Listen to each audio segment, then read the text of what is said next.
Okay, since I am laid over with nothing else to do, I am gonna start cleaning out my headache rack. It's a mess, I admit it. I've been putting it off. I've been shoving stuff in there that needs to be thrown away because, like a broken strap, and there was nowhere to throw it away, so I shoved it in my box. So it's been collecting junk. It's a mess. But it gives me the opportunity to talk about some of the things you're gonna need as a flatbed driver or pulling a open deck trailer. Almost got my box cleaned out, at least the bottom part. And this is a box I had made to order from Arkansas Safety Products. And it is held up pretty well. It's sturdy, you know, I need to have it polished, but other than that it looks like it's in pretty darn good shape. Other than I have two complaints. The rubber seals are not big enough. The latches are not tight enough so it doesn't, when you shut the door, to see this huge gap right here, it doesn't shut tight enough.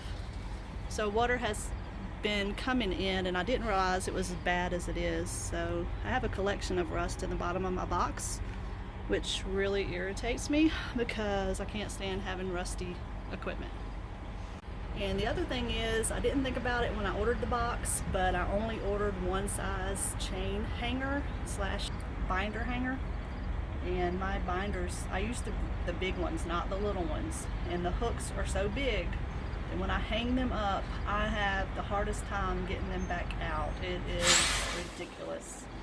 So if I had it to do all over again, I would order 2 different size hangers. So as you can see, they're not very big. And my chains fit fine, but my binders get stuck every time. Different size boards we use for blocking, depending on the load. I got some bigger ones in here. 4x4. This is I keep some of them when I have boards from certain loads. They don't really want them, so it's either you keep them or throw them away. So some of them I keep if they look pretty useful. These are my beveled, I don't know if you can see, they're beveled timbers for when I haul coils. And up here are my coil racks. Alright. And we have 3-inch straps and ratchets. And let me get one out so I can show you the rating on these things.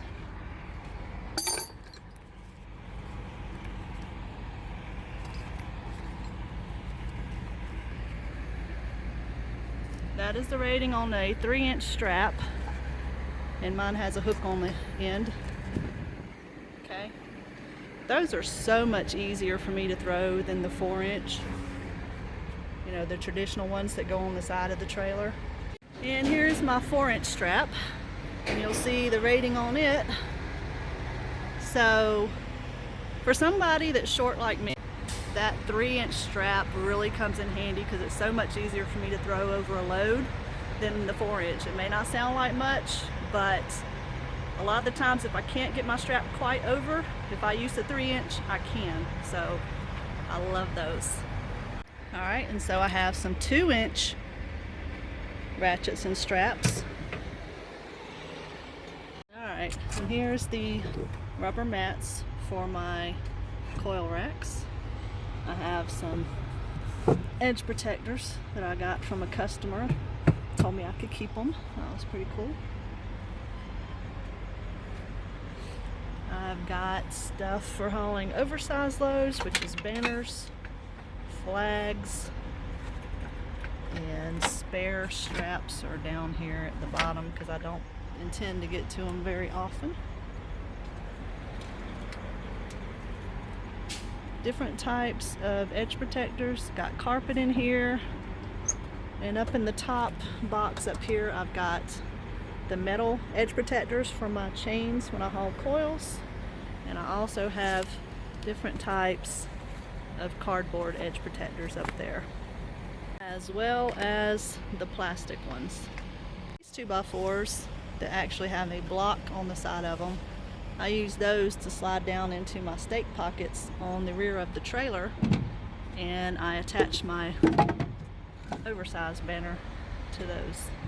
They're little handy things that I haven't even used this yet, but this is to help you throw a strap over a tall load. I've been meaning to give it a try, but I keep forgetting about it. I got some spare lights for oversized, just in case I need them. Sometimes you gotta mark the outside edges of your load, like in Tennessee. If you want to run at night, you gotta mark the outside edges of your wide load. And this is another handy little thing. It's all dirty now, but if you have to bend down for whatever reason, if you're on your trailer and securing a chain, or a coil, that saves your knees. I know some people that use knee pads also. That's pretty handy. I have 3 different size bars, as you can see here. This one is the worst because I can get no leverage with it.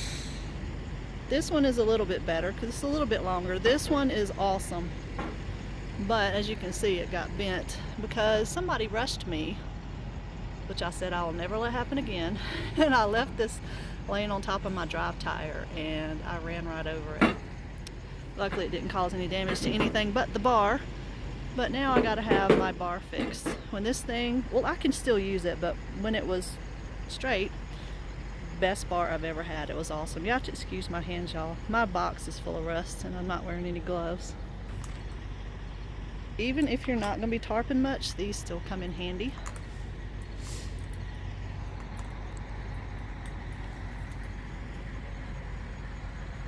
Chains and binders. And I have 2 different grades of binders here. This is the heavy duty ones. These are the ones I use most of the time. So I was talking about the hooks won't fit in the hangers. Let me just show you the difference between the hooks. This is the binders I normally use. I bought these because the place I went to didn't have the big ones. These are the smaller hooks. Look at the difference in the hooks. Big difference, huh? So the smaller one, as you can see, 5/16 to 3/8. And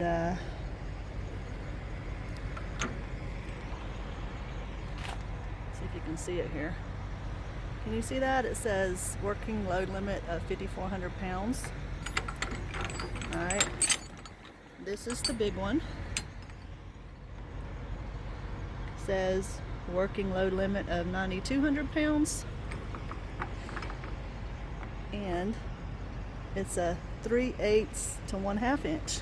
So these are the ones I use most of the time. These are just my spares. And they have, I don't have any of the smaller chains. I know a lot of drivers that use the smaller chains because they're lighter weight and they're easy to deal with.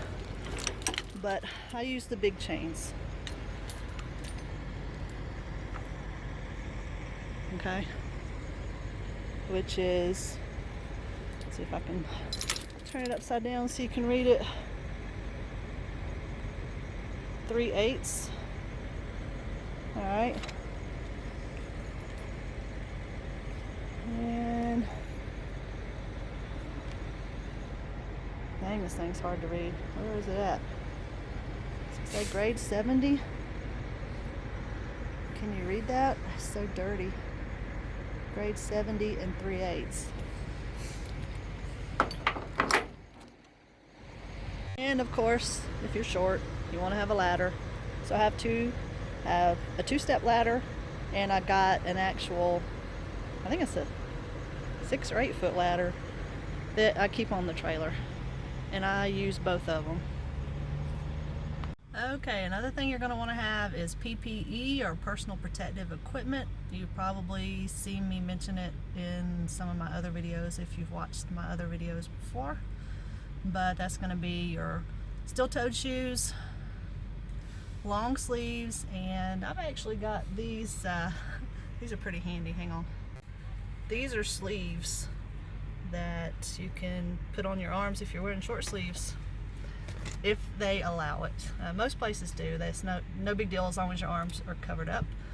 But I really don't like putting on a long sleeve shirt. If I can just slide those on, makes it really easy.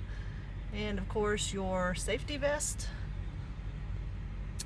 hard hat, and safety glasses. Some places will require you to have earplugs also. I have clear safety glasses for indoors, and I also have some tinted ones, like they look like sunglasses, and I use those for outside because some places are going to make you pull out of the building to finish securing and tarping your load, which is kind of crazy to me because I've pulled outside the building and it started to sprinkle before, and it's not supposed to get wet, right? You'll run into a lot of crazy stuff like that pulling a flatbed.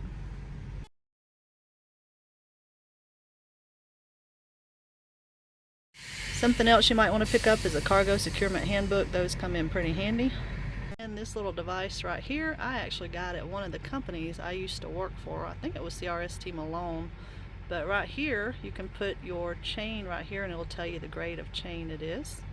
And it's got this little sliding chart which will tell you working load limits for different grades of chains, and I think straps also. So this is pretty darn handy. If you can find one of these, pick it up. This is something I wanted to point out. I have a bunch of 2-inch straps back there that the weight rating they had a little tab. It's like a little tag or a tab that would be on a t-shirt is what it reminded me of. Well, those fade and they get ripped, so they're unmarked now. So this is saying, see where it says unmarked webbing, size 2 inches. So it's saying one of those is good for 4,000 pounds. Not too bad for a 2-inch strap, huh? I use those pretty often. They come in very handy. What, that does not sound quite right for the actual strength of the strap. Let's see here. I think they're going by minimum DOT requirements. Alright, yep, here we go. Calculations are based on the federal requirement that the aggregate combined working load limit of the securement system must be at least 1/2 the weight of the cargo. Weight calculation is derived by doubling the working load limit shown in 49 CFR. What does that say? 393.108. So basically, you can take these numbers and divide them in half for the actual individual weight of a chain or a strap. So according to that, the actual strength of one individual chain would be 6,600 pounds for a 3/8 grade 70. So that would also make the 2-inch unrated strap 2,000 pounds, which sounds a little bit more accurate to me. I thought that sounded a little bit off. And of course, this is not a comprehensive list of supplies you will need to pull an open deck trailer. It is going to depend a lot on the type of commodity that you will be hauling on a regular basis. These are some of the basic things you will need. I forgot to mention, I don't think I mentioned like blankets and pieces of carpet or cardboard to protect your tarp in case you get a load with a lot of sharp edges. That will come in very handy because tarps are expensive and you don't want to have to constantly be replacing your tarps. You can patch them, but it's a pain. In my experience, I'm not very good at patching tarps. I'm probably going to end up just buying new ones. And there's all kinds of little things you see if you go in the truck stop, like the little balls for the corner edge protectors that will make a rounded edge for your tarp, like if you're hauling a load with sharp edges on the corners. I've never really used those. I've always just used blankets or something. But there's all kinds of stuff out there that you will find will make your life a lot easier pulling an open deck trailer. And I'm going to try to do another video talking a little bit more about flatbed and open deck and all the fun I've had and what I've learned pulling one. So I hope that you found this interesting and helpful if you're thinking about pulling a flatbed. Thanks for watching. Y'all stay safe out there.